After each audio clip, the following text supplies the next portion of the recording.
Whatever you may think of the Louisville Lip, you can't ignore him. He may be brash, he may be loud-mouthed, but who else other than royalty could take a bus trip to South Shields and create a carnival? The champion, ladies and gentlemen. Well, I'm now the new world dart champion. I've beaten the champion, and I will return on any date you ask for me. Give me your phone number, and I'll be back, and your address. I'll stay in contact, and I will come back to challenge you for the rematch for the world title.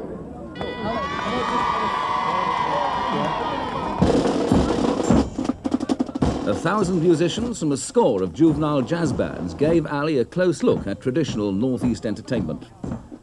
One junior member was singled out for a especially warm welcome from the champion.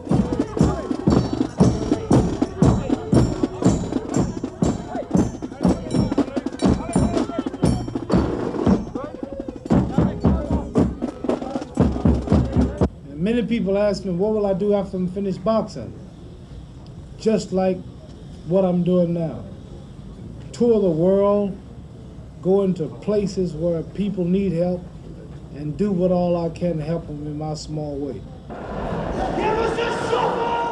Even a charity visit from the world champion wouldn't be complete without an exhibition bout. And at £5 a head, the crowd at Washington Sports Stadium wasn't disappointed. The last time Ali met former British champion Richard Dunn was in Germany in 1975. Then Dunn lasted 5 rounds. This bout was more playful. County Durham heavyweight Reg Long took over from Dunn, and though Reg might not earn $2 million for his fights, at least he can say he's knocked the world champion down in the ring, even if it was in jest.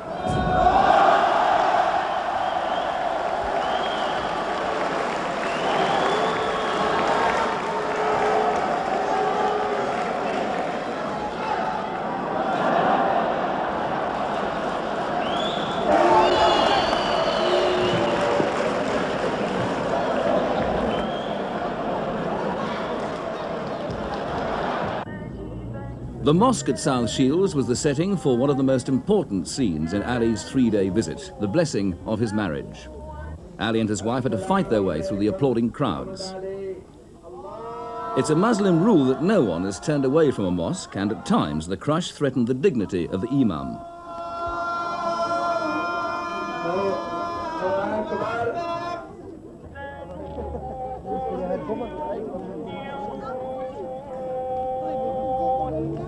Muslims came from Leeds, London and Manchester to see the best-known unofficial ambassador for their faith.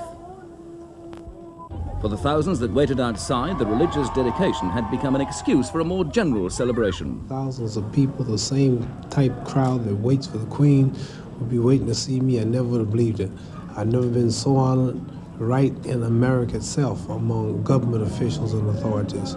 So this is the news that I'm going to take back, and I'm overjoyed. And next time I go in the ring, I'll always remember how many people I have rooting for me back here. If Ali took back the memory of a friendly welcome, he left behind the impression of a man who could create a carnival atmosphere through the magnetism of his personality. Wave hi. Bye-bye. Say bye-bye.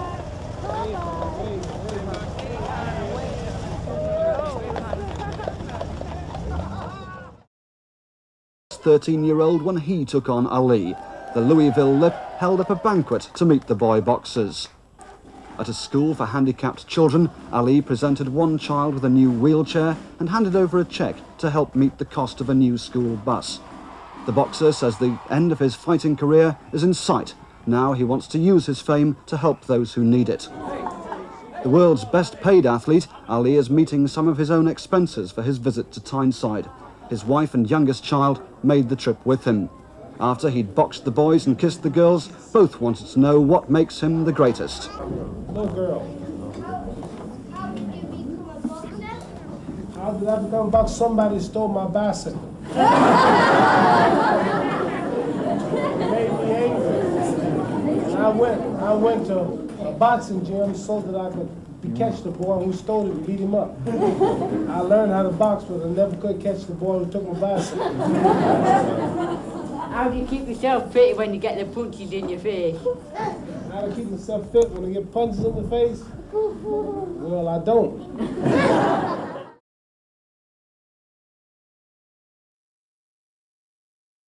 Muhammed Ali dropped in on us in the 1970s, and we're dropping in on him to go back down memory lane. You felt as if you could have been sparring with Jesus Christ. He was just head and shoulders above everyone. Personality with a capital P.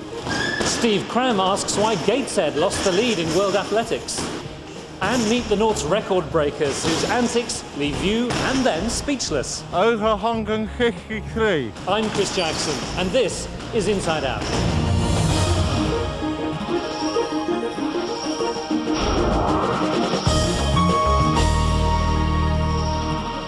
Everyone who enters the ring must hope to be half as good as the great Muhammad Ali. Imagine the thrill of actually meeting the champ. But what chance of that for aspiring boxers in the Northeast? Well, back in 1977, every chance, because that's when Ali dropped in to see us. We loved him, and he loved us. In fact, so touched was he by the memory of that particular visit that in an extremely rare invitation, Ali opened up his home to the Inside Out cameras. He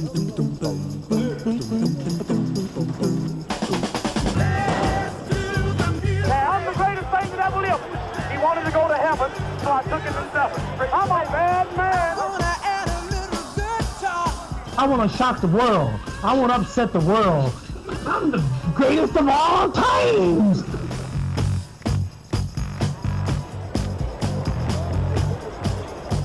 July 1977, the date the greatest came to the Northeast. There's really nobody else on the planet who would have had that sort of mass appeal.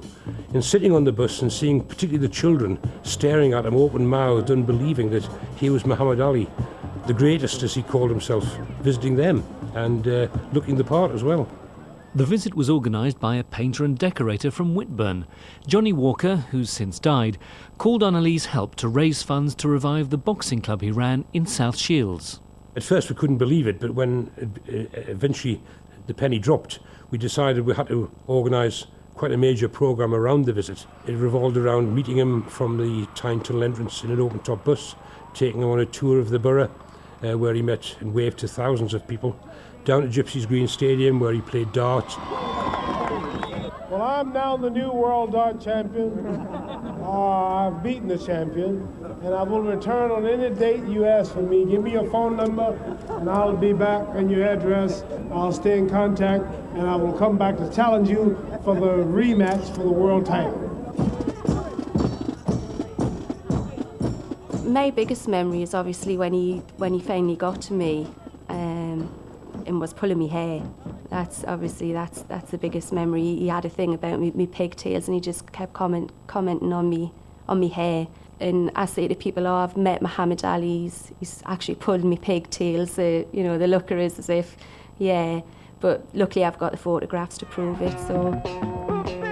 Back then I was a professional fighter at light heavyweight, and Muhammad Ali came over here to raise money for the boys' clubs.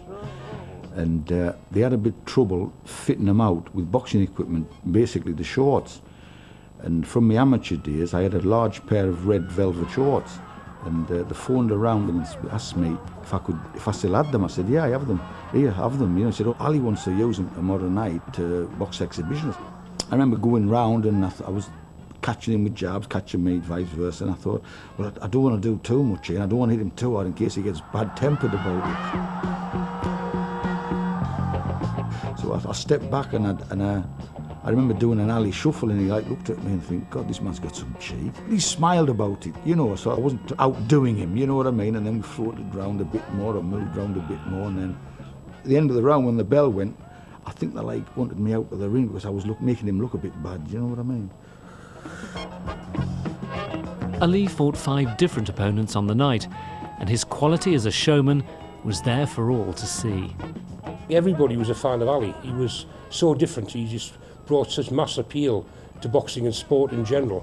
And he really lived up to everybody's expectations. Looking back on it and getting the chance to go in and spar with a triple world heavyweight champion, it was nice to know that I could get in there and land the old jab on him, something as simple as a jab, and sort of give me a little bit of maybe a little bit of a boost to say, well, if I can hit Muhammad Ali, you know, the rest of you lot there better watch out, you know.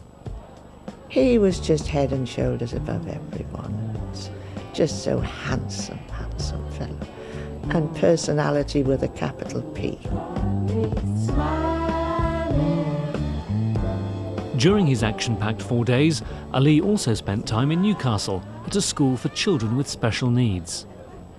Then he said a few words, and then he asked if there were any questions, and I was surprised you could understand some of the Geordie questions. How did I become a boxer? Somebody stole my bicycle. Made me angry. And I went to a boxing gym so that I could catch the boy who stole it and beat him up. His eyes, you know, were watery, and he said it's really made me feel very emotional, particularly as I've got this new baby who's so healthy, and I think I should count my blessings. It was one of the greatest days, his visit, one of the greatest. There was a picture taken, and I was given one, and it was with a child, and he lifted him up, you know, and you could see the emotion when he clutched this child to him. So we were proud, the parents were proud, and the children were just over the top. Perhaps the most extraordinary event of a truly extraordinary visit was the blessing of Ali's marriage at the mosque in South Shields. He felt that would be very good, a very good place for him to have his wedding blessed. He hadn't long been married. He wanted the wedding blessed in a proper mosque, and here was one on the doorstep when he was visiting. So as soon as he knew that, he felt that was going to be a very important part of his visit. So the arrangements were made immediately to have the mosque available for the wedding, and actually attracted Muslims from all over the northeast and further afield. Everybody was happy and laughing and joking, you know, and he was shouting, "Oh, Muhammad Ali, oh, Muhammad Ali, oh, Muhammad Ali, you're welcome, you know." Just. And then he says, "Don't forget to pray for me, you know." And he says, "I am very proud." I've never been so honored right in America itself among government officials and authorities. So this is the news that I'm going to take back, and I'm overjoyed. And next time I go in the ring, I'll always remember how many people I have rooting for me back here. One person who was at the wedding, but was too young to remember, is Ali's daughter, Hana, who was just a year old at the time. It was interesting watching myself with my parents at that young age, them together, and I always get a thrill out of watching my father, especially when he's on, you know, a humanitarian trip, when he's trying to do good for charity or whatnot, because it seems to me that he's the most alive when he's doing that kind of thing, and you can tell that he really does love it, you know. Like, I noticed he actually expressed it in there. He came to the States seeing that he, you know, how much he was admired, and he's taking that back with him. So it's not all for nothing, it's not in vain. He knows that these people look up to him, and the more places he went, I think the more he was felt with pride, and it just fills him up. So what does the great man himself remember of his visit? Parkinson's disease has kept Ali out of the spotlight in recent years, but he granted us rare access to his ranch in Michigan. He was keen to see our footage, but not before performing his famous levitation trick.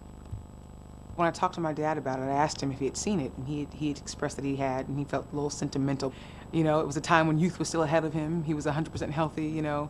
I was one and a half, so he was excited about it, made him feel happy, and took him back, I think. I know for sure he hasn't seen anything like that lately, you know, just actually there with my mother and me when we were that young in the carriage, and, you know, watching them have his wedding blessed. That was a nice experience. I think he was somewhat sentimental and moved by it. He gets excited just watching himself when he's boxing, and, you know, it gives him the energy, or I don't know what, to just sort of get in there and start, you know, throwing punches at the bag.